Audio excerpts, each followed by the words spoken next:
Assalamualaikum warahmatullahi wabarakatuh. Inilah malam ketika langit Ukraina tak lagi memberi perlindungan. Rudal Iskander diluncurkan satu demi satu, menghantam jantung infrastruktur dengan presisi mematikan. Dua lusin lebih rudal balistik melesat tanpa bisa dicegat, menelanjangi kelemahan sistem pertahanan barat yang selama ini diandalkan. Sistem Patriot yang digadang sebagai tameng utama terbukti tak berdaya menghadapi gelombang serangan yang terkoordinasi dan brutal. Api, kepulan asap, dan kegelapan menggantikan harapan di kota-kota seperti Poltava dan Kharkiv. Serangan ini bukan sekedar pukulan militer, ini adalah pesan terang-terangan dari Moskow.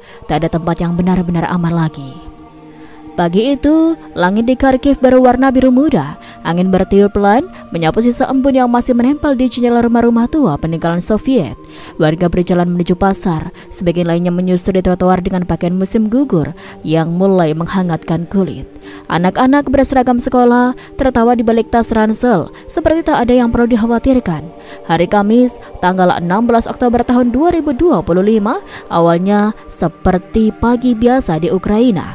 Tapi kenyataan segera berubah. Dalam hitungan menit, dunia mereka diguncang oleh suara yang menggema dari langit. Sirene panjang yang meraung seperti jeritan bumi yang hendak terkoyak. Pukul 7:35 pagi, deru mesin rudal mulai terdengar dari kejauhan. Tak lama, suara ledakan memecah udara satu demi satu tanpa jeda. Langit yang sebelumnya biru berubah menjadi merah menyala, tercampur hitam pekat dari asap dan debu yang mengepul ke angkasa. Warga berhamburan, ada yang menangis, ada yang berteriak histeris. Banyak pula yang hanya bisa diam. Tubuh mereka membeku karena terkejut dan takut. Di Poltava, pemandangan serupa terjadi. Para pekerja pabrik baru saja memulai shift pagi mereka saat guncangan pertama menghantam. Atap pabrik bergetar, kaca-kaca jendela pecah seketika. Sebagian tak sempat berlari, sebagian lainnya tertimbun reruntuhan. Dinas darurat yang datang pun kesulitan menjangkau lokasi karena jalanan utama terputus akibat ledakan. Kementerian Pertahanan Ukraina menyebut bahwa pada hari itu Rusia meluncurkan 26 rudal balistik Iskander dalam satu gelombang serangan besar. Ini bukan sekedar jumlah yang mengejutkan, tapi juga mencatat rekor sebagai penggunaan rudal Iskander terbesar dalam satu hari terhadap Ukraina sepanjang tahun 2025. Fakta ini diperkuat oleh pernyataan resmi dari Defense Intelligence of Ukraine atau DIU yang dikutip oleh Ukrinform. Yang lebih mengerikan, tak satupun dari dua lusin lebih rudal tersebut berhasil dicegat oleh sistem pertahanan udara. Bukan oleh sistem Patriot dari Amerika Serikat, bukan pula oleh RST dari Jerman. Semuanya melesat tepat ke sasaran, menghantam fasilitas energi, pabrik-pabrik, dan titik logistik militer Ukraina. Kegagalan total ini menjadi alarm besar bagi Presiden Volodymyr Zelensky. Dalam konferensi pers darurat yang digelar dalam hari yang sama, ia mengatakan, ini bukan hanya serangan terhadap Ukraina, ini adalah ujian bagi dunia. Apakah mereka benar-benar peduli atau hanya sekedar menyaksikan dari jauh saat rakyat kami dihancurkan? Seorang warga Kharkiv, Natalie Voronia, menceritakan kepada media lokal Suspilne dengan suara gemetar dan mata berkaca-kaca. Ia kehilangan anak laki-lakinya yang baru berusia 7 tahun saat serpihan rudal menghantam rumah mereka. Dia sedang sarapan, satu detik dia tertawa. Detik berikutnya aku hanya melihat darah dan debu. Tidak ada yang bisa menyiapkanmu untuk hal seperti ini. Tak jauh dari lokasi Natalia, sebuah sekolah dasar rata dengan tanah. Tim penyelamat menemukan tubuh beberapa guru dan siswa terkubur di bawah puing-puing. Mereka tidak sempat berlindung ke bunker. Serangan datang terlalu cepat, terlalu senyap, terlalu mematikan. Di media sosial, tagar Pray for Kharkiv dan Iskander Attack boleh menjadi tren dunia. Video-video amatir dari warga yang merekam saat rudal menghantam dan api menyala di langit viral dalam hitungan menit. Dunia menyaksikan, tapi Ukraina terbakar. Ledakan tak hanya mengguncang fisik tapi juga psikis. Di banyak kota, warga kini enggan meninggalkan rumah. Bunker bawah tanah yang dulu hanya digunakan sesekali, kini dipenuhi oleh orang setiap malam. Anak-anak tidur dengan bantal menutup telinga. Mereka tidak lagi takut gelap, mereka takut suara ledakan berikutnya. Seorang analis militer dari Kiev Independent, Serhiy Dobrovolsky, menyatakan bahwa serangan ini menandai eskalasi serius dari taktik Rusia. Rudal Iskander digunakan bukan hanya untuk menghancurkan target militer, tapi juga untuk menciptakan efek psikologis besar, menunjukkan bahwa tidak ada tempat aman di Ukraina.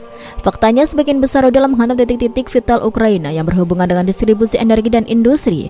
Tak hanya Poltava dan Kharkiv, tapi juga sejumlah fasilitas di Oblast lain terkena dampaknya. Kebakaran meluas, listrik padam, komunikasi terganggu. Ukraina bukan hanya diserang, ia dibuat lumpuh perlahan.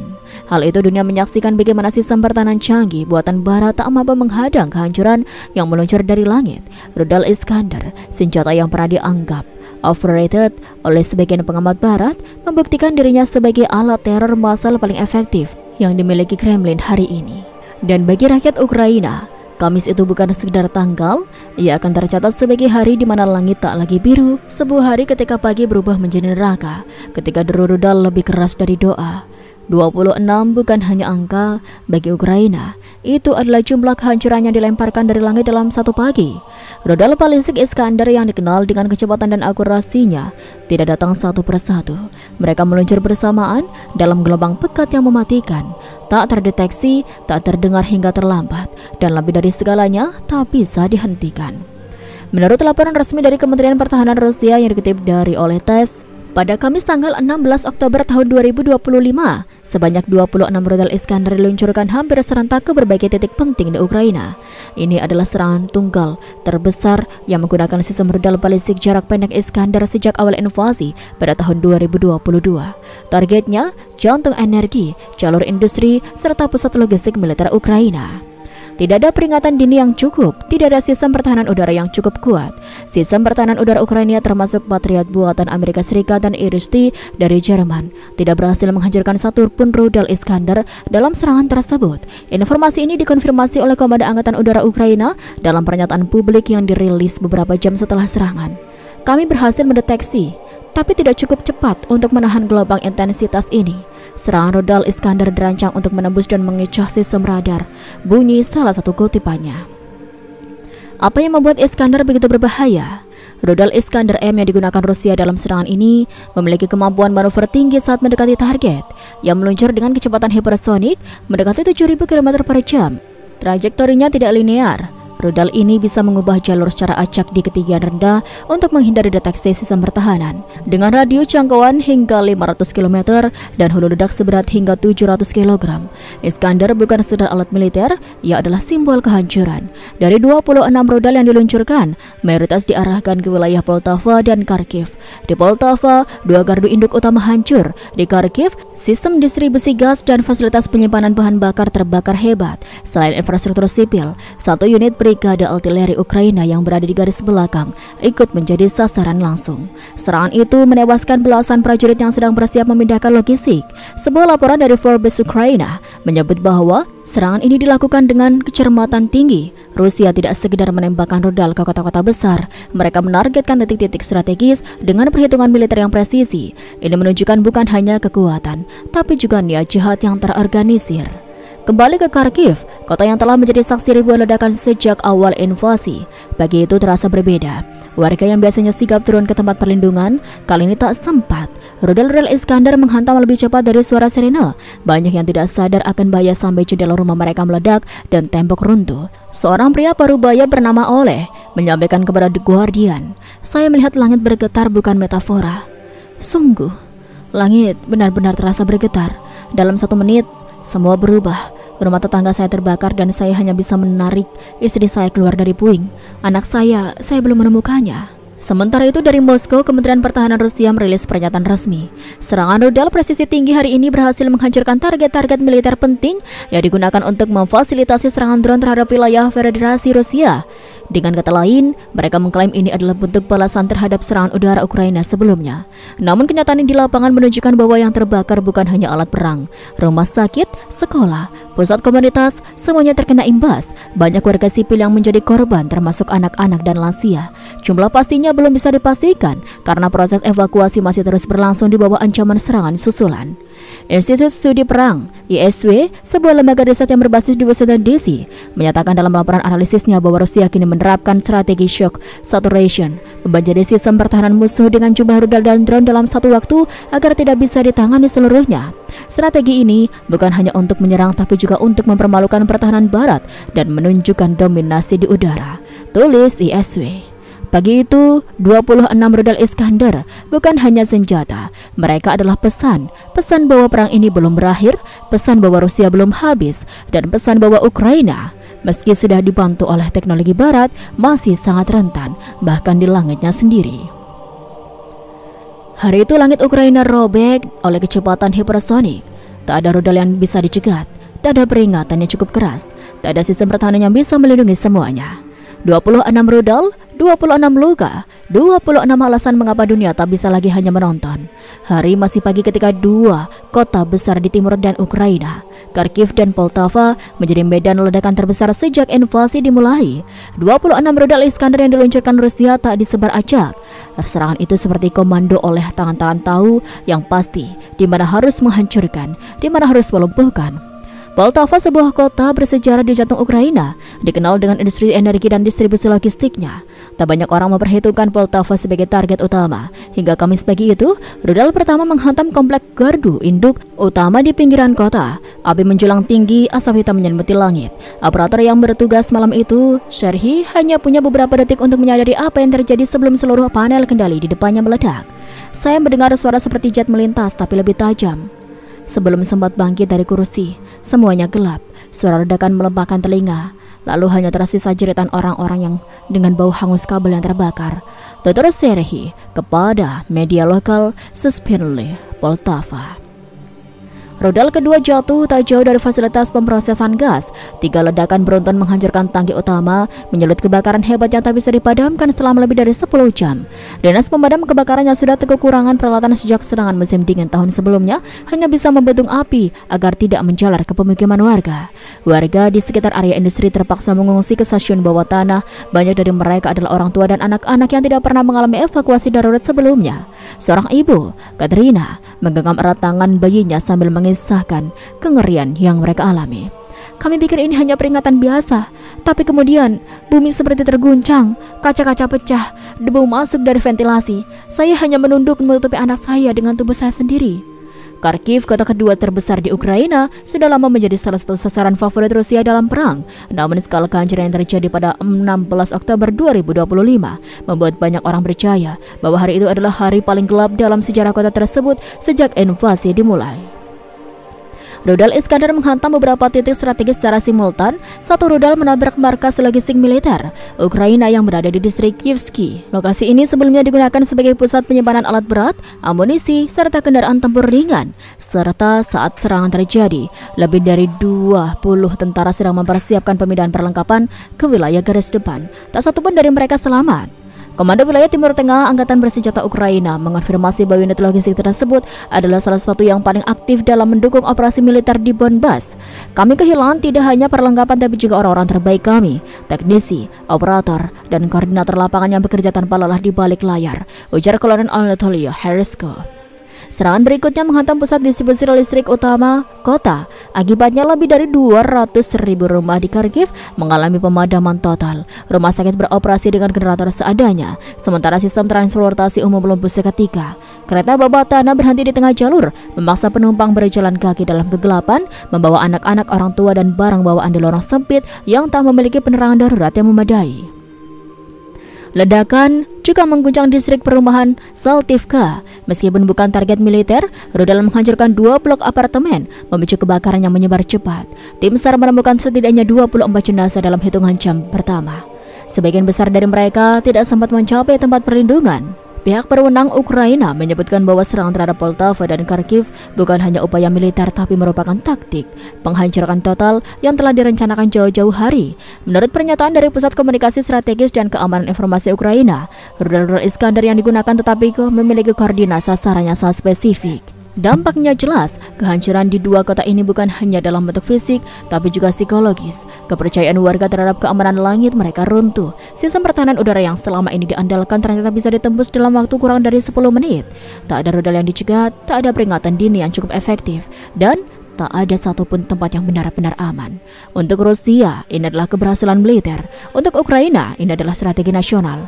Untuk dunia, ini adalah pengingat bahwa perang masih terus berjalan dan bahwa korban sesungguhnya dari kekuatan rudal bukan hanya tentara, tapi manusia biasa, anak-anak, lansia, para pekerja, serta mereka yang tak punya kendali atas perang, tapi selalu menanggung beban terberatnya. Langit Ukraina malam itu tidak gelap. Ia berpendar merah orange oleh cahaya ledakan. Setelah fajar datang lebih cepat, tapi bukan dengan damai, melainkan dalam bentuk dentuman, kobaran api, dan ketakutan menjara lebih cepat dari listrik yang padam. Tanggal 15 dan 16 Oktober, Rusia melancarkan serangan udara gabungan terbesar sejak awal invasi. Tapi kali ini bukan hanya rudal balistik Iskander yang turun dari langit, bukan pula hanya suara ledakan yang mengguncang bumi. Malam itu, langit Ukraina dipenuhi oleh 357 unit serangan udara, campuran antara drone, rudal hipersonik, dan rudal jelajah.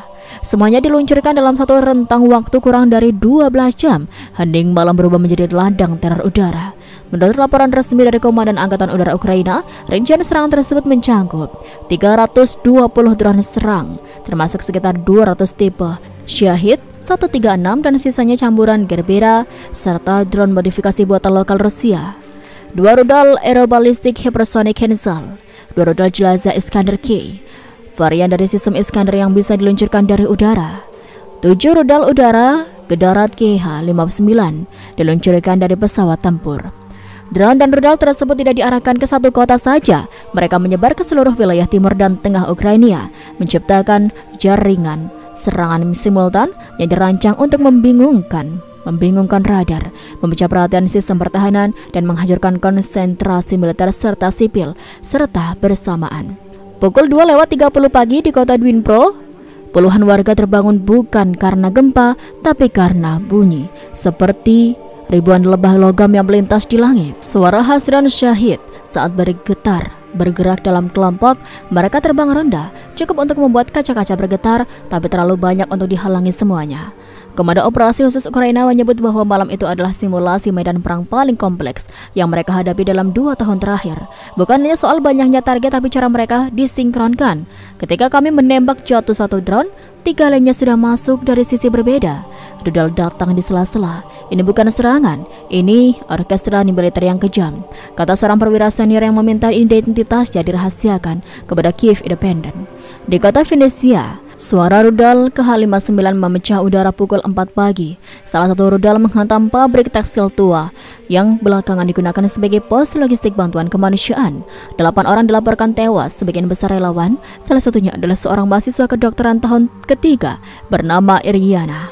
Ia sedang menyortir makanan kaleng untuk dikirim ke warga sipil di wilayah Sumi. Kembali ke angka-angka serangan, dari 357 unit serangan udara yang diluncurkan Rusia, 283 drone berhasil ditembak jatuh. Begitu pula 5 dari 7 rudal KH-59 berhasil dihentikan sebelum mencapai target. Namun 18 rudal lainnya termasuk Iskander K dan Kinzhal hilang dari radar dan dipastikan menghantam sasaran mereka. Kegagalan tersebut bukan disebabkan oleh kelalaian, melainkan oleh skala dan kompleksitas serangan. Sistem pertahanan udara barat yang selama ini menjadi harapan Ukraina, seperti Patriot, NASAMS, dan Iris-T, kewalahan menghadapi serangan berlapis ini. Lebih jauh, Rusia juga menerapkan teknik decoy and delay, menyisipkan drone kosong sebagai pengalihan perhatian, membuat sistem pertahanan menghabiskan peluru kendali mereka pada target kosong sebelum rudal-rudal berat datang dalam gelombang kedua. Ini bukan taktik baru dalam peperangan modern, tapi Rusia menggunakannya dalam skala yang belum pernah terlihat sebelumnya. Selain menghantam target militer dan infrastruktur energi, Rusia juga secara terang-terangan menargetkan pusat peluncuran drone Ukraina. Informasi dari Kementerian Pertahanan Rusia menyebut bahwa dalam serangan tersebut, mereka berhasil menghancurkan 65 drone Ukraina tipe Ilyushin, 4 truk pengangkut, 5 peluncur drone bergerak. Serangan ini mengakibatkan sekitar 30 korban jiwa, kebanyakan dari unit teknis Angkatan Bersenjata Ukraina yang bertugas menyiapkan serangan balasan ke wilayah Rusia. Kremlin secara terbuka menyebut ini sebagai langkah preventif untuk menghentikan serangan balik Ukraina yang dituding menggunakan drone untuk menyerang fasilitas militer di Belgorod dan Rostov. Namun bagi warga Ukraina, tak ada yang terasa presentif dalam malam itu. Yang mereka lihat hanyalah ledakan, kobaran api dan suara drone yang mendengung di atas kepala mereka. Bagi mereka malam itu bukan hanya tentang rudal dan drone, melainkan tentang bagaimana kehidupan bisa direnggut hanya karena berada di bawah langit yang salah. Di Bohodol, Kiev, rudal menghantam pusat distribusi energi utama. Fasilitas ini memasak listrik ke lebih dari 50.000 rumah, termasuk rumah sakit dan stasiun pompa air. Ledakan pertama langsung memutus aliran listrik di hampir seluruh distrik. Ledakan kedua menghancurkan gardu induk dan melemparkan pecahan logam sejauh 1 km. Puluhan rumah yang berada di radius sekitar lokasi langsung terbakar. Sementara di Izium selama ini menjadi jalur penghubung logistik antara Kharkiv dan Donetsk, serangan justru diarahkan ke area sipil. Rudal balistik dan drone menargetkan pasar sentral, sekolah dasar, dan terminal bus. Pada saat serangan terjadi, ratusan orang berada di pasar. Sebagian besar dari mereka adalah warga yang tengah mengantri bantuan pangan dari LSM lokal. Saksi mata menyebutkan bahwa suara drone terdengar lebih dulu, seperti deru kipas angin yang membesar. Banyak yang mencoba berlindung di bawah lapak atau bersembunyi di belakang bangunan. Tapi ledakan yang dihasilkan begitu besar menimbulkan gelombang kejut yang memecahkan kaca hingga radius 300 meter. Setidaknya 27 orang tewas, sebagian besar dari mereka adalah warga sipil termasuk anak-anak. Salah satu korban adalah seorang gadis kecil bernama Alina, berusia 8 tahun. Foto tubuhnya dibungkus selimut tergeletak di bangku beton yang hangus, viral di media sosial Ukraina. Di dekatnya tas sekolah warna pink masih utuh, dengan boneka beruang kecil menggantung di resletingnya. Tidak ada gambar perang yang lebih menyakitkan daripada wajah anak-anak yang tersenyum di pagi hari dan tak pernah melihat malam. Musim dingin 2022 hingga 2023 menjadi momen puncak bagi Ukraina dalam menghadapi gelombang awal serangan ke infrastruktur energi. Namun saat musim dingin 2025 semakin mendekat, Rusia telah menyiapkan strategi yang lebih kejam, lebih sistematis, dan menurut banyak analisis telah memasuki tahap baru perang energi dan psikologis. Strategi ini bukan sekedar untuk menghancurkan, tapi untuk mematahkan kepercayaan bahwa kehangatan, cahaya, dan komunikasi merupakan hak setiap warga Ukraina. Pada musim dingin sebelumnya, Rusia melancarkan serangan besar-besaran terhadap pembangkit listrik dan gardu induk secara sporadis, memaksa pemadaman bergilir di banyak wilayah Ukraina. Tapi kini menurut data resmi dari operator transmisi Ukraina, Ukrenergo, ada peralihan pola. Musuh tidak lagi hanya menyerang unit besar tunggal, melainkan mengincar wilayah distribusi, jaringan transmisi, dan stasiun gardu lokal. Titik yang lebih tak terlindungi namun punya dampak besar terhadap kehidupan sehari-hari. Sejak awal invasi penuh skala pada Februari 2022, Rusia telah menargetkan pembangkit listrik, gardu induk, dan jaringan pemanas listrik. Menurut laporan International Energy Agency IEA, hingga Mei 2024 sekitar 70% kapasitas pembangkit terminal Ukraina telah rusak atau direbut. Tapi musim ini intensitas dan targetnya meningkat. Serangan tidak hanya ke pembangkit besar tetapi ke infrastruktur yang menopang kehidupan sipil, sistem pemanas, stasiun distribusi gas, gardu lokal, bahkan distrik-distrik yang tak berada di garis depan kini merasakan akibatnya. Di rumah sakit kecil di wilayah Sumy, pemanas mati dan sebagian pasien dipindahkan ke ruang bawah tanah agar lebih hangat. Seorang dokter sambil menahan gemetar mengungkap, "Kita berjuang bukan hanya menghadapi penyakit, kita menghadapi suhu yang turun, generator yang mulai meredup, dan keluarga yang menangis karena anaknya batuk tanpa kehangatan." Sementara itu, sekolah-sekolah bergabung untuk menjadi tempat penampungan malam bagi keluarga yang rumahnya tanpa pemanas, meski sekolah sendiri kerap mengalami pemadaman listrik bergilir. Tiap kali alarm udara berbunyi, orang dewasa bergegas ke bunker atau tempat perlindungan. Namun kini ada kekhawatiran baru. Apakah setelah sirene berhenti, rumah mereka masih bisa menjaga kehangatan untuk malam berikutnya? Menghindar dari ledakan hanya satu bagian dari keselamatan, yang lain adalah menjaga agar tubuh dan pikiran tidak membeku. Akibatnya, tangisan tak hanya terdengar di lorong rumah sakit yang hancur, tapi juga di malam sunyi, ketika selimut menipis dan remuknya rumah menyisakan puing dingin.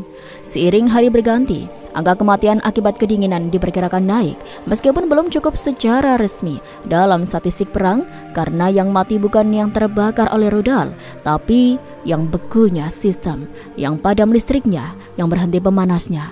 Dan bagi warga Ukraina, kekalahan bisa datang bukan dari bom yang meluncur, tapi dari malam yang terlalu panjang tanpa suara, hanya dingin yang merayap di sudut ruangan dan harapannya semakin tipis.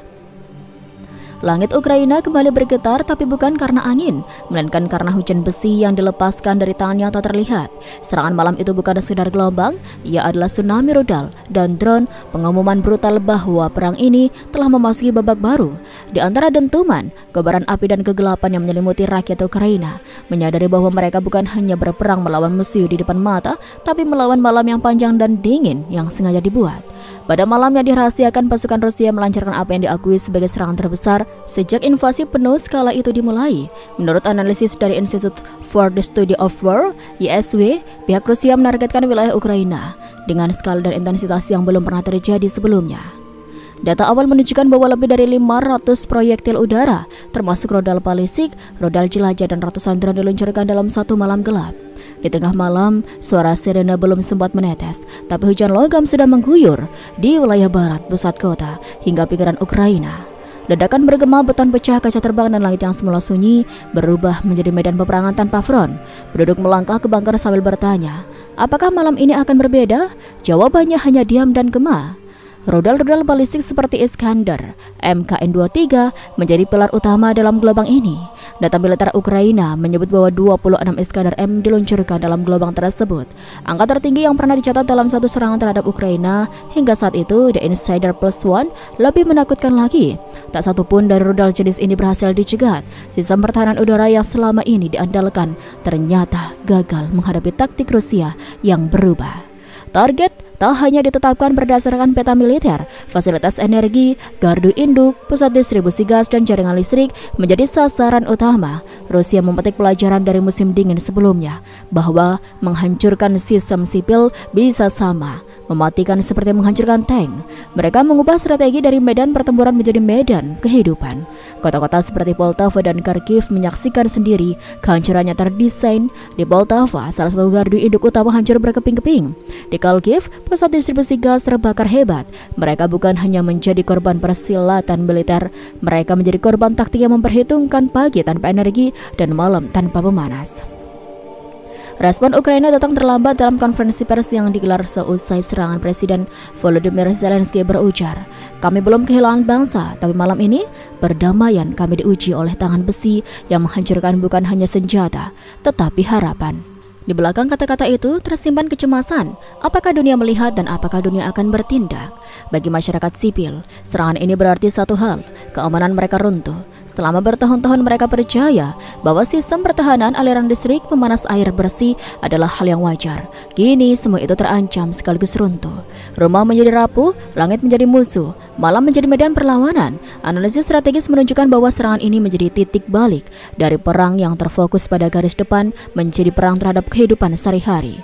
Uniform bukan lagi satu-satunya target, masyarakat sipil menjadi bagian dari strategi. Serangan terhadap energi bukan kebetulan, itu dicetak, direncanakan dan dilaksanakan dengan presisi. Dalam dekade sebelumnya, serangan besar pernah terjadi, namun malam itu membawa catatan tersendiri. Jumlah rudal dan drone, jarak peluncuran sasaran yang jauh dari garis depan, semuanya semakin ekstrim. Ini bukan sekedar eskalasi lebih besar. Ini adalah paradigma baru perang, cepat, menyebar dan tanpa peringatan. Ketika pagi akhirnya datang, langit yang semula gelap tak berlangsung memulihkan kehangatan. Api di gardu induk masih mengepul. Warga keluar dari bunker, menatap rumah yang rusak, jendela yang tak berdinding, dan tabung gas yang terbakar. Anak-anak tak menanyakan kapan perang berhenti. Mereka bertanya kapan mereka bisa tidur hangat lagi. Warga tak lagi bertanya kapan ledakan akan datang. Mereka bertanya kapan listrik kembali mengalir. Dunia luar melihat laporan, melihat angka, melihat data. Tapi bagi warga Ukraina, di lantai 2 apartemen mereka kini berjalan di kegelapan. Bagi teknisi di gardu yang terluka namun tetap memperbaiki. Untuk relawan yang membagi selimut saat malam semakin dingin, ini bukan statistik, ini adalah kenyataan yang menguras sukma. Serangan ini bukanlah akhir, tapi ia adalah alarm besar bahwa perang bisa berubah bentuk, bahwa sistem sipil bisa menjadi target, bahwa malam dan dingin bisa menjadi senjata, dan bahwa negara yang berada di pertahanan harus memperluas peperangannya, bukan hanya melawan senjata, tapi menjaga kehidupan. Dan bagi seluruh dunia yang menonton, inilah pesan dari Ukraina. Jika sistem sipilmu tak aman, maka bukan hanya pertahanan nasionalmu yang rentan, tapi esensi kehidupanmu. Ukraina berjuang bukan hanya agar senjatanya tetap hidup, mereka berjuang agar mereka tetap menjadi manusia.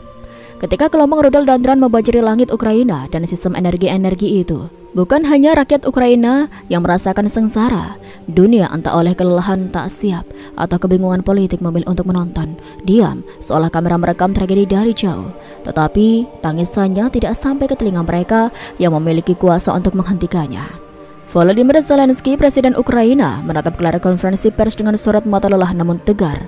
Bukannya retorika kosong, ia mengungkapkan sebuah pertanyaan yang menggema. Jika langit kami tidak lagi aman, kalau sistem pertahanan tidak bisa melindungi, lalu pada siapa kami bergantung? Pertanyaan sederhana namun menembus inti tragedi. Ketika senjata tak mampu menghentikan kehancuran, maka siapa yang akan melindungi warga sipil? Organisasi seperti Amnesty International bahkan menyebut bahwa serangan tersebut bisa dikategorikan sebagai kejahatan perang karena secara langsung menargetkan infrastruktur sipil vital, elektrik, pemanas, air bersih. Amnesty International pada saat itu, jurnalis internasional merekam kondisi rumah sakit tanpa listrik, anak-anak tidur dengan jaket tebal, lansia duduk dalam ruangan beku, dan seluruh sistem kehidupan tampak rapuh. Di sisi diplomasi, Uni Eropa bergerak. European Union menggelontorkan bantuan darurat dan mendesak langkah lebih lanjut untuk memperkuat keamanan energi Ukraina. Reuters, namun bantuan darurat tetap saja reaktif saat masalah sudah terjadi, namun preventif, padahal warga Ukraina tidak lagi punya banyak waktu atau banyak cadangan hari. Malam demi malam, kebisingan rudal dan alarm sirine menjadi latar belakang baru bagi kehidupan sehari-hari warga Ukraina. Sementara dunia, parlemen, konferensi, media internasional mengamati data dan membuat pernyataan. Tapi bagi seorang ibu di Poltava yang anaknya batuk karena dingin, bagi seorang bayi di inkubator yang bergantung pada genset, atau bagi seorang teknisi listrik yang berlari dari ledakan ke ledakan, yang dibutuhkan bukan pernyataan tetapi intervensi. Trauma yang dirasakan masyarakat, ketakutan yang menyelimuti anak-anak dan keluarga, serta kekhawatiran akan masa depan menjadi beban berat yang mereka pikul setiap hari. Di sisi lain, pemerintah Ukraina berusaha keras mengelola situasi. Mereka memanggil pasukan cadangan, memperketat pengamanan di wilayah strategis, dan terus memohon dukungan internasional. Tapi realitasnya, kekuatan yang dimiliki Ukraina masih kalah jauh dibandingkan dengan teknologi persenjataan canggih yang kini dimiliki Rusia berkat bantuan Iran.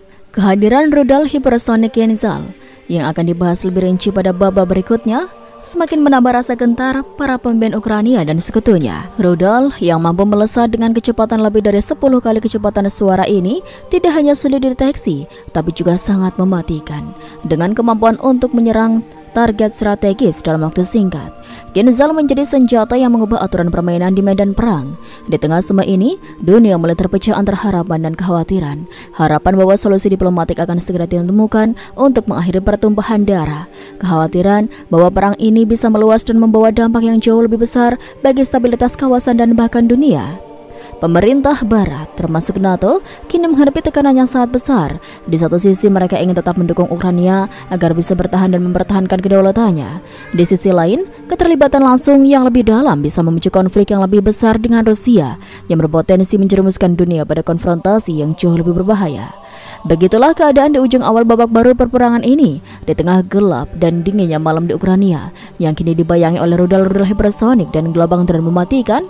Terpatri kisah tentang keberanian, ketakutan, dan keteguhan hati yang mengharukan. Kisah ini akan terus bergulir dengan bab-bab berikutnya mengupas lebih dalam bagaimana serangan ini terjadi, dampak yang ditimbulkannya, serta pergulatan politik dan militer yang berlangsung di balik layar. Apakah dunia masih punya waktu untuk bertindak sebelum kehancuran lebih besar menimpa Ukraina dan bahkan mengancam keselamatan global? Semua jawaban itu masih tergantung pada langkah-langkah berikutnya dari para pemimpin dunia dan kekuatan-kekuatan yang kini terlibat dalam perang yang semakin menakutkan ini. Di balik gemuruh serangan udara yang menghantam Ukraina, ada sosok yang selama ini tersembunyi, namun kini mulai mencuat ke permukaan. Iran, negara yang dikenal memiliki teknologi militer canggih terutama dalam pengembangan drone tempur dan rudal presisi, kini memainkan peran sentral dalam eskalasi perang yang semakin ganas ini. Keterlibatan Iran dalam mendukung Rusia bukan hanya sebuah rumor atau dugaan belaka, melainkan fakta yang telah dibuktikan oleh serangkaian serangan mematikan yang menggunakan drone Shahid, senjata yang dibuat oleh tangan-tangan ahli Iran. Pada tanggal 6 Oktober, dunia menyaksikan gelombang serangan udara besar-besaran yang dilancarkan Rusia ke berbagai wilayah di Ukraina. Dalam serangan ini, sebanyak 152 drone dan 53 rudal diluncurkan, di mana 80 unit drone merupakan drone Shahid yang secara teknis dirancang dan diproduksi oleh Iran. Serangan ini bukan hanya jumlah yang besar, tapi juga menunjukkan tingkat koordinasi dan kemampuan militer yang sangat tinggi. Ini menandai titik balik baru dalam konflik yang sudah berlangsung bertahun-tahun. Drone Shahid sendiri adalah jenis drone pembom yang dirancang untuk menyerang dengan presisi tinggi, membawa hulu ledak yang mematikan. Berbeda dengan drone pengintai biasa, drone ini mampu menargetkan lokasi-lokasi vital seperti fasilitas militer, infrastruktur energi, hingga titik logistik yang menjadi nadi pergerakan pasukan Ukraina. Teknologi ini memungkinkan Rusia melakukan serangan dengan skala besar sekaligus menyulitkan pertahanan Ukraina yang terbatas. Wilayah-wilayah yang menjadi sasaran utama serangan drone ini adalah Sumy, Kharkiv, dan Poltava.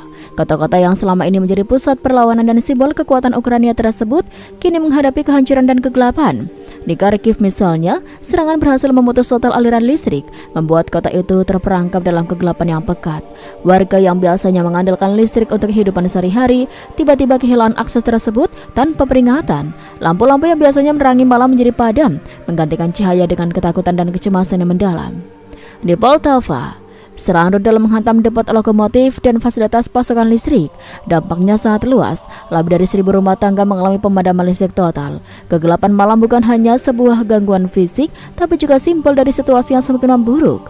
Keluarga-keluarga yang terjebak dalam kondisi ini menghadapi ketidakpastian, ketakutan akan serangan lanjutan dan ketidakmampuan untuk menjalani kehidupan normal. Korban jiwa pun berjatuhan. 1 orang tewas dan 33 lainnya terluka dalam serangan ini. Di balik angka-angka tersebut, ada kisah-kisah pilot tentang kehilangan, kesedihan, dan trauma mendalam. Orang-orang yang kehilangan anggota keluarga mereka, yang luka-lukanya membekas bukan hanya di tubuh, tapi juga di jiwa.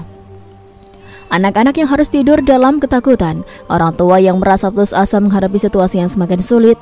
Yang membuat kondisi ini semakin memilukan adalah kenyataan bahwa serangan ini terjadi tengah harapannya semakin menipis dari Ukraina dan sekutu-sekutunya Amerika Serikat dan negara-negara NATO yang selama ini menjadi pendukung utama Ukraina, hanya mampu menyaksikan dan memberi pernyataan tanpa langkah konkret yang mampu menahan serangan ini secara efektif. Barat yang dulu mendorong Ukraina untuk lebih dekat dan bergantung pada mereka, kini tampak meninggalkan sendirian di medan perang yang kejam. Keterbatasan sistem pertahanan Ukraina menghadapi gelombang serangan ini menjadi jelas. Drone Shahid yang diluncurkan dalam jumlah besar dengan teknik serangan terkoordinasi membuat pertahanan udara Ukraina kewalahan. Setiap drone yang berhasil menembus pertahanan membawa dampak besar bagi keberlangsungan operasional militer dan kehidupan sipil. Infrastruktur yang hancur, suplai logistik yang terputus, serta kepercayaan diri pasukan yang goyah menjadi konsekuensi langsung dari serangan-serangan ini. Lebih dari itu, keterlibatan Iran dalam konflik ini menimbulkan pertanyaan besar di panggung internasional. Apa sebenarnya motivasi Iran untuk mengirimkan bantuan militer kepada Rusia? Apakah ini sekedar upaya memperkuat aliansi geopolitik atau ada tujuan lain yang lebih dalam dan strategis? Beberapa analis mengatakan bahwa Iran melihat kesempatan untuk memperkuat posisinya di dunia dengan menunjukkan kemampuan teknologi militernya, sekaligus menguji coba senjata canggih di medan tempur nyata. Namun bagi Ukraina dan dunia, dampaknya jauh lebih nyata dan mengerikan. Bantuan teknologi dari Iran bukan hanya memperpanjang perang, tapi juga meningkatkan resiko kerusakannya jauh lebih besar dengan persenjataan canggih seperti drone Shahid dan rudal hypersonic yang segera menyusul. Medan perang Ukraina berubah menjadi arena yang jauh lebih berbahaya dan dengan korban jiwa serta kehancuran yang terus bertambah. Pemerintah Ukraina yang sudah kewalahan menghadapi agresi Rusia kini harus berjuang melawan ancaman baru yang datang dari langit. Setiap serangan drone adalah ancaman nyata bagi keselamatan warga sipil dan keberlangsungan pertahanan negara. Para petugas darurat, pasukan militer dan warga sipil yang tinggal di wilayah berdampak harus berjuang untuk bertahan di tengah situasi yang semakin sulit. Sementara itu, dunia masih terperangah menyaksikan bagaimana konflik ini berubah menjadi peperangan teknologi tinggi yang penuh dengan kekejaman. Media internasional mulai menyorot peran Iran dalam perang ini dan banyak negara memberikan peringatan keras terhadap eskalasi bantuan militer yang dapat memperparah situasi. Namun kata-kata dan kecaman belum cukup untuk menghalau drone-drone mematikan yang terus menghantam Ukraina. Dalam perang modern, teknologi menjadi senjata utama yang menentukan arah konflik. Namun ketika teknologi itu berkembang dengan pesat, bahkan sistem pertahanan tercanggih sekalipun dapat kewalahan. Inilah yang kini dihadapi oleh Barat dan sekutu Ukraina ketika menghadapi rudal hypersonic Kinzhal, senjata yang dirancang khusus untuk menembus dan menggagalkan sistem pertahanan mereka. Sistem pertahanan udara Patriot dan THAAD selama ini menjadi tulang punggung perlindungan wilayah udara negara-negara Barat dan sekutu mereka. Kedua sistem ini dikenal luas sebagai benteng terakhir yang mampu mengikis serangan rudal balistik dan udara musuh. Namun, kehadiran rudal supersonik Kinzhal mengubah semua perhitungan itu. Juru bicara Angkatan Udara Ukraina, Yuri Ignat, dengan nada serius dan sedikit keputusasaan, mengungkapkan fakta yang mengejutkan. Sistem pertahanan Patriot ternyata kewalahan menghadapi kecepatan dan manuver Kinzhal yang luar biasa. Rudal ini tidak hanya meluncur dengan kecepatan Mach 10, tapi juga memiliki lintasan kuasi balistik yang mampu berubah arah secara dinamis pada fase terminal. Ini membuat rudal sangat sulit diprediksi dan dicegah. Kondisi ini menimbulkan kekhawatiran besar di kalangan militer dan pemerintahan Ukraina. Dalam kondisi perang yang terus berkecamuk, memiliki sistem pertahanan yang bisa diandalkan adalah kunci untuk menjaga keselamatan wilayah dan nyawa warga. Namun kenyataannya, Ukraina masih sangat bergantung pada bantuan dari sekutu Barat yang justru tampak ragu dan lambat dalam memberikan dukungan yang diperlukan. Sistem Patriot meskipun canggih, dirancang untuk menghadapi rudal balistik konvensional yang mengikuti lintasan terprediksi. Kinzhal dengan kemampuan hipersoniknya mampu melebihi radar dan sistem pelacakan karena kecepatan tinggi serta pola manuvernya yang tak terduga. Akibatnya, waktu reaksi sistem pertahanan menjadi sangat terbatas. Selain itu, kompleksitas pengoperasian sistem pertahanan ini juga menjadi tantangan. Diperlukan koordinasi yang sangat presisi antara radar, sistem pelacak, dan peluncur rudal untuk berhasil mencegat ancaman. Dalam situasi perang yang kacau dan beresiko seperti saat ini, koordinasi semacam ini sulit untuk dijaga secara optimal. Kelemahan lain adalah jumlah sistem pertahanan yang tersedia. Ukraina hanya memiliki beberapa unit sistem Patriot dan TEHD, sementara Rusia bisa melacaknya serangan besar-besaran dengan ratusan drone dan puluhan rudal dalam sekali waktu. Kesenjangan kuantitas dan kualitas inilah yang membuat Ukraina semakin rentan. Dampaknya sangat terasa di medan tempur. Beberapa serangan Kinzhal berhasil menembus pertahanan udara, menghancurkan infrastruktur vital dan menimbulkan korban jiwa. Kerusakan yang ditimbulkan bukan hanya fisik tapi juga psikologis, karena menghadapi senjata yang hampir mustahil dihentikan, meningkatkan ketakutan dan kecemasan di kalangan pasukan dan warga sipil. Sekutu Barat yang selama ini digantungkan harapan oleh Ukraina kini menghadapi tekanan politik dan moral yang berat. Mereka dituntut untuk mempercepat pengiriman sistem pertahanan udara yang lebih canggih dan membantu melatih pasukan Ukraina dalam penggunaannya. Namun, ada dinamika politik kompleks yang membuat bantuan ini tidak selalu berjalan mulus. Beberapa negara barat khawatir bahwa keterlibatan lebih dalam akan memicu eskalasi konflik yang lebih besar dengan Rusia yang sudah menunjukkan keseriusan dalam mempertahankan kepentingannya. Di sisi lain, tekanan publik dan solidaritas kemanusiaan memaksa mereka untuk memberikan tindakan cepat dan memberikan dukungan maksimal kepada Ukraina. Di balik layar diplomasi dan kebijakan politik, dunia menyaksikan bagaimana teknologi perang modern menjadi ujian terbesar bagi sistem pertahanan yang pernah ada. Rudal hipersonik Kinzhal bukan hanya menghadirkan ancaman militer, tapi juga tantangan strategis yang menuntut inovasi dan adaptasi cepat. Beberapa ahli militer dan teknologi mulai mengusulkan solusi baru, seperti pengembangan sistem pertahanan berbasis laser, jaringan radar baru, dan teknologi deteksi dini yang lebih canggih. Namun semua ini membutuhkan waktu dan investasi besar, sementara Ukraina membutuhkan perlindungan sekarang juga. Di tengah kesulitan tersebut, semangat perlawanan Ukraina tidak luntur. Pasukan dan rakyatnya terus berjuang, mencoba bertahan dan mencari celah untuk melawan serangan mematikan ini. Mereka menyadari bahwa perang ini bukan hanya soal persenjataan, tapi juga soal keberanian dan keteguhan hati. Malam itu di tengah langit Kiev yang gelap akibat pemadaman listrik, Presiden Volodymyr Zelensky duduk di ruang bawah tanah yang kini menjadi pusat komando darurat. Wajahnya tegang, matanya lelah, tapi tidak ada keraguan sedikit pun dalam surat pandangnya. Ia sedang menyiapkan pidato penting yang akan disiarkan ke dunia. Pidato yang bukan hanya menjadi seruan darurat, tapi juga harapan terakhir Ukraina untuk bertahan di tengah badai serangan Rusia yang kian brutal. Setelah rentetan serangan rudal hipersonik Kinzhal menghantam infrastruktur utama dan mengacaukan sistem komunikasi militer Ukraina, Zelensky tidak punya banyak pilihan. Sistem pertahanan udara kewalahan, bantuan dari barat datang terlalu lambat, dan medan perang berubah setiap jam. Ukraina kini berdiri di ujung tanduk. Dunia harus melihat apa yang sedang terjadi di sini, ujar Zelensky kepada stafnya. Ini bukan lagi tentang kami, ini tentang masa depan Eropa, tentang kemanusiaan. Pidatonya malam itu disiarkan langsung ke berbagai platform internasional dengan suara berat yang menggambarkan situasi di lapangan yang menyebutkan kehancuran di Lviv, Poltava, Kharkiv, dan Zaporizhia. Yang menyoroti kekuatan rudal hipersonik Rusia dan bagaimana sistem pertahanan barat gagal menangkal serangan tersebut. Sekutu kami berjanji akan melindungi kami. Kami berjuang bukan hanya untuk tanah air kami, tapi untuk seluruh peradaban yang percaya pada kebebasan. Namun hari ini kami merasa sendirian, ucapnya penuh emosi. Zelensky kemudian menyerukan bantuan darurat yang meminta tambahan sistem pertahanan udara, senjata jarak jauh, dan pengiriman ulang suplai militer yang terputus sejak jalur logistik di Lviv dihancurkan oleh serangan Kinzhal. Ia juga menuntut langkah-langkah nyata dari negara-negara NATO, bukan hanya kata-kata dukungan di mimbar diplomatik, namun seperti gema di lorong kosong. Seruan itu tak langsung dijawab. Negara-negara besar Eropa terlihat ragu. Amerika Serikat yang biasanya memimpin dalam pengambilan sikap saat ini sibuk menghadapi tekanan internal dan politik global lainnya. Inggris mengeluarkan pernyataan keprihatinan, Prancis menyerukan deeskalasi, dan Jerman meminta evaluasi bersama. Tanggapan itu bagi rakyat Ukraina yang sedang dibombardir tidak lebih dari sekedar kata-kata hampa. Di media sosial reaksi warga Ukraina meluap. Banyak yang mulai mempertanyakan kesetiaan sekutu barat. Kami diminta untuk melawan dengan semangat, tapi mereka bahkan tak sanggup mengirim pelindung langit kami, tulis seorang aktivis dari Dnipro. Di sudut lain Kiev, seorang ibu 2 anak yang rumahnya rusak akibat serangan Kinzhal menulis, apakah yang dibutuhkan agar dunia sadar? Apakah kami harus mati semua dulu? Kemarahan perlahan berubah menjadi kekecewaan, kekecewaan menjadi keheningan, dan dalam keheningan itulah Ukraina melanjutkan perangnya sendiri. Pasukan di garis depan tetap berjuang meskipun logistik mereka terganggu dan komunikasi dengan markas pusat sering terputus. Mereka menggunakan kendaraan yang rusak untuk barikade, senjata yang sudah aus untuk bertahan, dan semangat yang hampir padam untuk melawan. Sementara itu, Zelensky terus melakukan diplomasi keliling via konferensi virtual. Ia berbicara kepada Parlemen Eropa, menyerukan solidaritas. Ia menghubungi Gedung Putih, meminta bantuan segera, namun yang ia terima hanya janji dan pengkajian ulang strategi.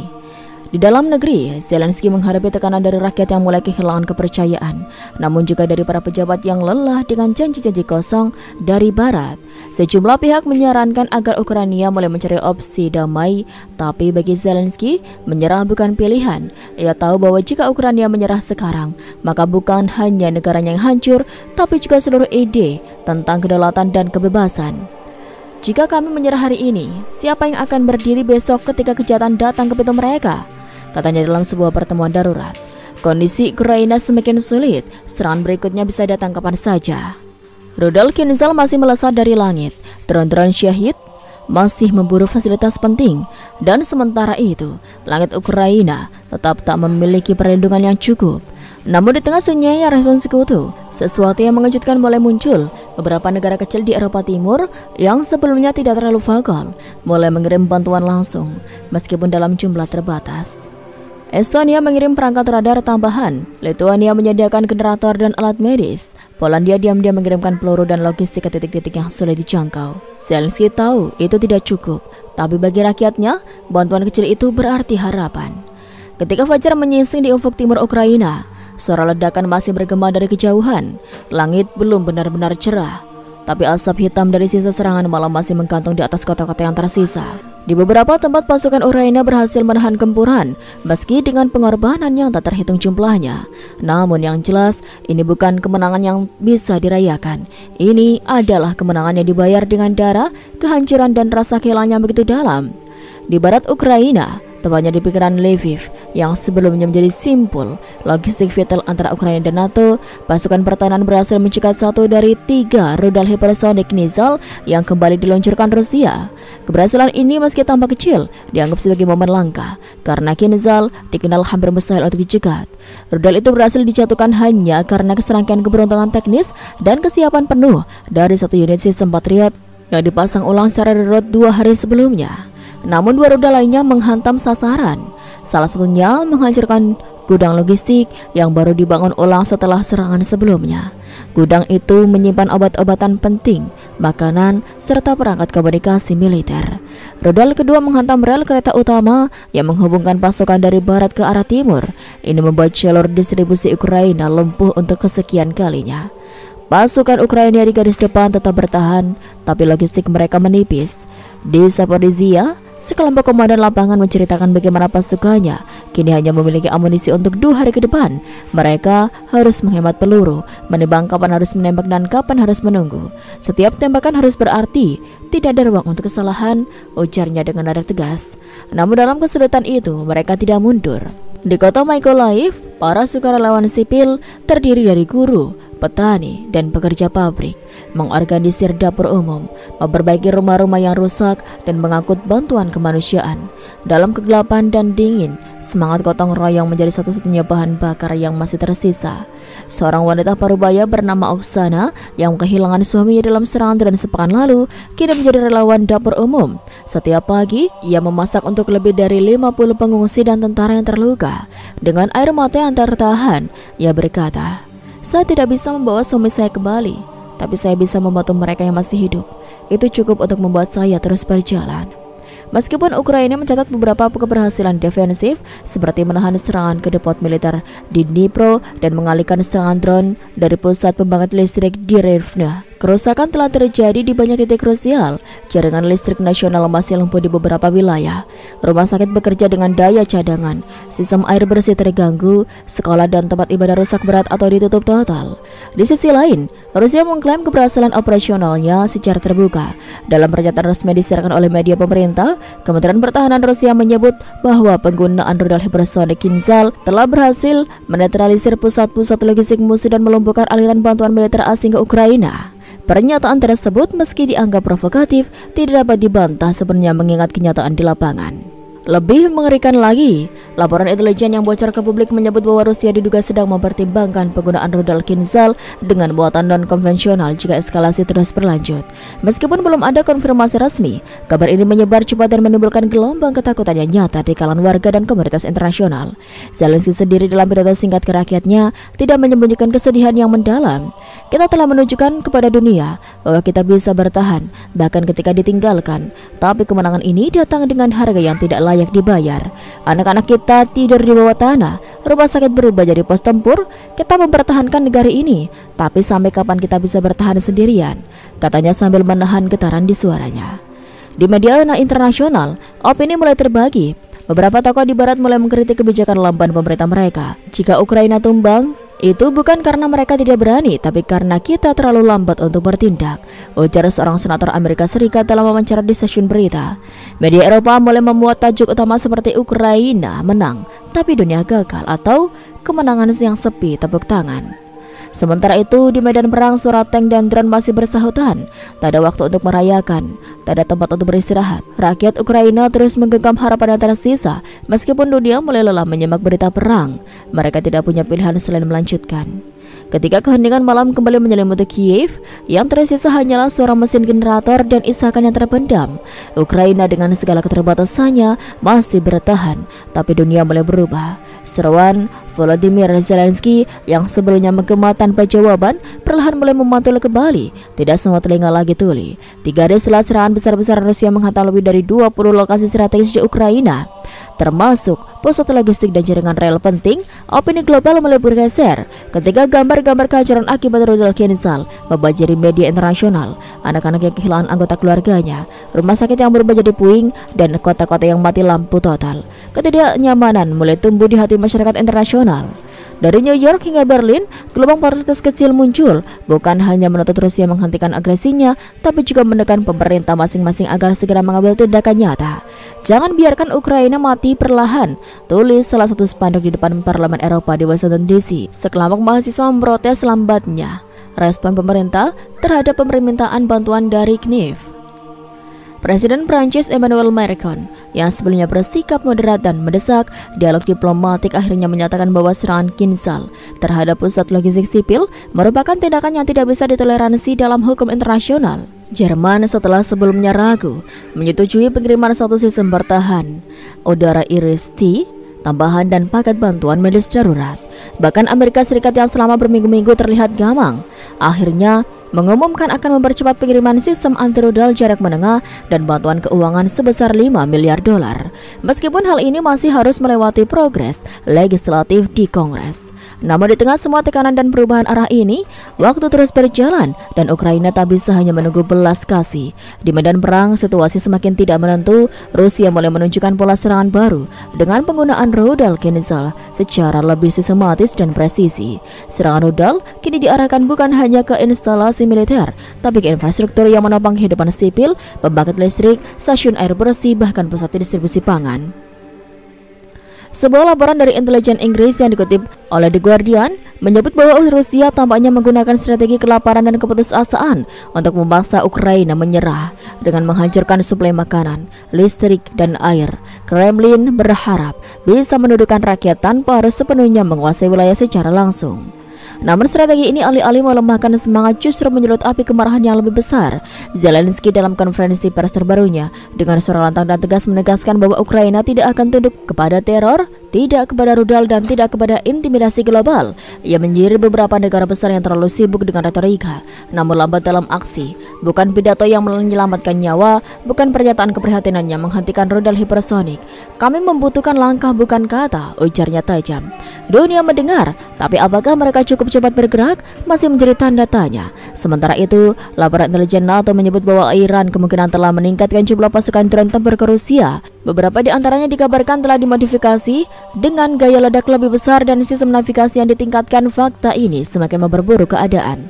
Sekjen NATO Jens Stoltenberg akhirnya mengakui bahwa dukungan teknologi Iran terhadap Rusia telah meningkatkan daya rusak serangan udara dan ini menjadi perhatian serius aliansi. Meski begitu, NATO masih enggan untuk terlibat langsung dalam konflik dengan alasan menghindari eskalasi terbuka dengan Moskow. Namun tekanan tidak hanya datang dari luar. Di dalam Rusia sendiri muncul sinyal-sinyal ketegangan politik. Beberapa analis independen mengamati bahwa meskipun pemerintah Rusia mengklaim keberhasilan operasi Kinzhal, biaya logistik dan tekanan ekonomi dalam negeri terus meningkat. Sanksi internasional mulai menunjukkan dampaknya. Rakyat Rusia mulai mempertanyakan arah dan tujuan perang ini. Ukraina tidak hanya berperang melawan senjata, tapi juga waktu, cuaca, kelaparan, rasa lelah yang tak tertanggungkan. Namun, semangat juang mereka tidak padam. Di sebuah bunker kecil di Kharkiv, seorang prajurit muda bernama Andre menuliskan surat untuk ibunya. "Bu, jika besok aku tidak bisa menulis lagi, tolong beritahu adik bahwa aku tidak menyesal. Aku bertarung karena tidak ada pilihan lain. Kami tidak punya siapa-siapa selain satu sama lain." Surat itu seperti ribuan lainnya yang tidak pernah sampai menggambarkan betapa perang ini telah mengubah segalanya. Ukraina bukan lagi hanya negara yang diserang, ia kini menjadi simbol perjuangan terakhir untuk kebebasan di abad ini. Langit Ukraina yang dulu biru kini telah berubah menjadi medan perang terbuka. Bukan hanya pesawat dan drone yang melintas di atasnya, tapi juga rudal hypersonic, pecahan satelit dan seribuan mimpi-mimpi rakyat yang perlahan tercerai-berai oleh perang. Di tengah semua itu, satu hal menjadi jelas, langit tak lagi milik Ukraina. Tanggal 19 Oktober menjelang tengah malam, suara gemuruh kembali membelah angkasa. Rudal-rudal kembali meluncur dari wilayah udara Belarus dan Laut Hitam. Kecepatan mereka melampaui suara. Beberapa diluncurkan dari jet MiG-31. Beberapa lainnya dari sistem meluncur darat di dalam wilayah Rusia. Tapi semuanya punya satu tujuan, mematikan denyut kehidupan Ukraina. Target kali ini lebih luas, tidak hanya pangkalan militer atau depot amunisi, tapi pusat pengendalian lalu lintas udara, menara transmisi satelit, dan bahkan pangkalan data kementerian. Dalam laporan malam, Rusia melepaskan apa yang disebut oleh media Ukraina sebagai gelombang petir hipersonik, serangan serentak Kinzhal yang mematikan presisi tinggi. Sementara itu, ketakutan tidak hanya tumbuh di Ukraina, di Polandia, Slovakia, hingga negara-negara Baltik. Masyarakat mulai memborong masker gas, persediaan air, dan bahan makanan tambahan lainnya. Ancaman nuklir bukan lagi skenario film, ia kini berada di depan pintu.